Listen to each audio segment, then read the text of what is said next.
Welcome to Salary Voodoo, the show right here on the MonkMMATics channel, where I, your host Monk, aka the Monkmatician, give you a little bit of a different perspective into creating GPP lineups today, guys. I'm going to show you some stats based on salaries that you will probably not see anywhere else and hope to give you an edge when it comes to constructing those lineups. So before we get started, hit the like, hit the sub on this channel as we're inching ever so close to 500 subscribers, guys. We're just going to take about 15 minutes, go through the top 3 fights that were suggested to me on Twitter, and yeah, without further ado, let's get right into it. Show's about to start! What is Salary Voodoo? I think there just might be no rules. Well, Salary Voodoo offers statistics that aim to give you a fresh, unique angle when it comes to MMA DFS lineup construction, especially in GPP tournaments. That's what we're focused on here. I glean stats from historically unusual places, such as salaries, fight positions, weight classes, etc., heavily probability based and very heavily overanalyzed, if you ask me. We use stats tracked since January 1st of 2021, nothing before that, and only natural salaries are used for calculations. That is salaries that total $16,200, which is 96% of all fights that take place. Most importantly, guys, be sure in the comment section below, comment on this video the fight you want to see from UFC Vegas 77 next week. It is an absolute banger. I mean, Holly Holm versus somebody, I don't even remember, is the main event. I think Albert Duraev is in the co-main event. So yeah, some absolute bangers on that card. So I don't even want to be around anymore. Be sure to comment the fights if you can find any that you want to see me break down from a Salary Voodoo perspective for UFC Vegas 77.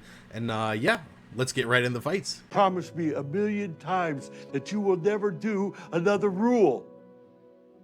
First fight of this video. This one was suggested by Wabi Sabi Crypto on Twitter. Shout out to him. Thank you so much for the suggestion. We've got 9,700. So big boy salary going against one of the cheapest salaries on the card, $6,500. This is going to be a welterweight fight at 170. Someone from the welterweight division makes optimal lineup 44.75% of the time, a very, very low number. But fight number 8 is a little bit better than that, over 51% optimal. However, the salary pair so far, and you will see we have a very small sample size here, just 33% optimal, and we are over leveraged by 11.5%. You do not want positive leverage for this video. You want to see negative leverage. That means you're getting possible value compared to the ownership overall, and we are 11.5% over-owned to what this fight usually makes the optimal lineup. So yeah, not a very good start for this one here. Average ownership for 9,700, 40.52%, and again, positive leverage. We don't want that. 7.18% over leveraged. Switch stance fighter. When Switch fights Orthodox, Switch wins 48.73% of the time, so basically just under a coin flip. And the finish win percent versus 9,700, 100% finishes. Anytime 9,700's been in the cage since 2021, we have seen a finish. No decisions at all. Orthodox stance versus Switch, we've got half a point percentage better. Half a percentage point better. There we go. 49.37% over Switch. No wins for 6,500 at all. 4.26% average ownership. And obviously, since we have no wins, well, not obviously, but we also happen to have no optimals either. 4.26% over leveraged here. Now, as I said, small sample size, just 6 fights, just 6 times 97 has faced 65, and 9,700 has made optimal just twice, 33% optimal, 100% win rate, as I mentioned, and obviously only 33% optimal in wins. Average DraftKings points per optimal is 115.68. So whoever's at 9,700 this week's got a big score to put up in order to make the optimal, and we've got a bunch of zeros on the 6,500 side, as you would imagine. So guys, who is it going to be? Are we going to get some good voodoo? Are we going to get some bad voodoo? Let's find out.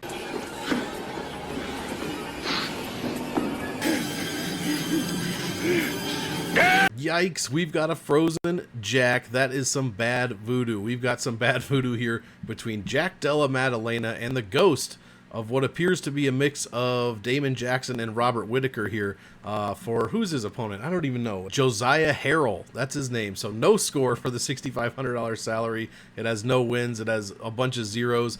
Probably shouldn't play that if you're into trends. 0 for 6, probably not a trend you want to jump on. I mean, maybe Gianni's going to jump on it because, you know, the trend's got to reverse. 1.0, 1.25, That cost me a lot of money. Anyways, Jack Della Maddalena, 9,700 is a 7.00 salary score. That's good for 9th overall out of, I think we've got 32, 33, something like that salaries at this point. So a top 10 salary, a fantastic matchup for him as well. But Salary Voodoo does not like this one because 6,500 has no score at all, and 97 is barely a top 10. So personally, I like it too. I mean, 98, 97, 96 is very tempting. But this might be a case where it's just too expensive to play in GPPs. So Salary Voodoo does not like this one. Let's keep it moving to the second fight. Fight number 2 is in the lightweight division. This one picked by my guy Snackapova on Twitter at Snackheel. Please give him a follow. Hilarious Twitter account to follow as well. And the occasional wholesome content with his daughter. So it's fantastic to see. Thank you, Snackapova, for the suggestion. And what did he suggest? 8,800 against 7,400. This is a darn good salary pair to break down. Lightweights. This one is at lightweight. 51.43% of the time lightweights make the optimal lineup. Fight number 11 is just over that 50.5% mark, so 2 greens there. But salary pair of 8,874, not so good. 45.36% optimal, and we're over leveraged by almost 2.5%. 8,800, 26.09% ownership on average since 2021, and we're right about where we need to be as far as making the optimal lineup. We're just over leveraged by less than half of a percentage. Southpaw versus switch fighters. Southpaws win only 45.5% of the time. The finish win rate for 8,800 is 31%, and the decision win rate 33%. So a pretty good overall win rate there, with the wins almost, or the finishes almost as many as the decisions. Switch fighters beat Southpaw 52.73% of the time. The average ownership for 7,400 is 21.57, so about 5% less, 4.5% less than the 8,800, and we're over leveraged to that position by 2%.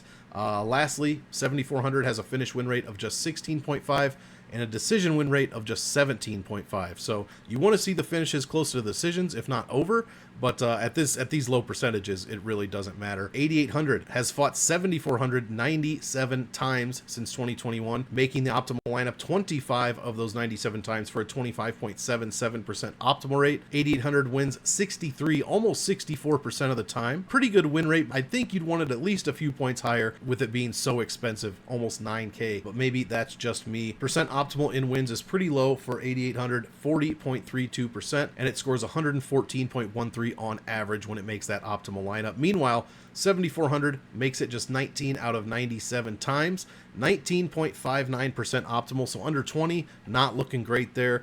Win rate of just over 30%, which is decent for such a low salary, probably about average actually. 64.29% optimal in wins, which is a great number, almost 65% optimal whenever it gets that W, and 101.01, a very palindromic average DraftKings points per optimal. So we've got some decent numbers here, more so for the 8,800 side, but it's not quite towards the upper echelon. But let's see what happens when we put these two together, see if we like this one for Salary Voodoo.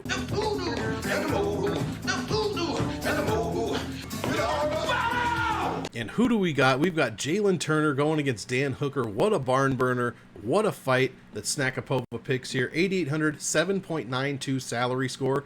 Not great, but not terrible. It's good for just above average out of all salaries, 15th overall. And 7,400 is a bit worse than that, but also it could be way worser than it actually is. Compared to the other salaries around it, it's actually one of the more decent ones in the lower 7K range. 9.78 salary score, good for 24th overall. Yeah. Yep, I'm a complete professional.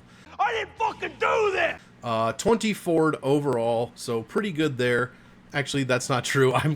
That really threw me off. The 24th, not great at 24th overall. But I buried the lead here, guys. We've got a Bernie. You see a Bernie up on the screen, and you might be thinking, how the hell do we have a Bernie?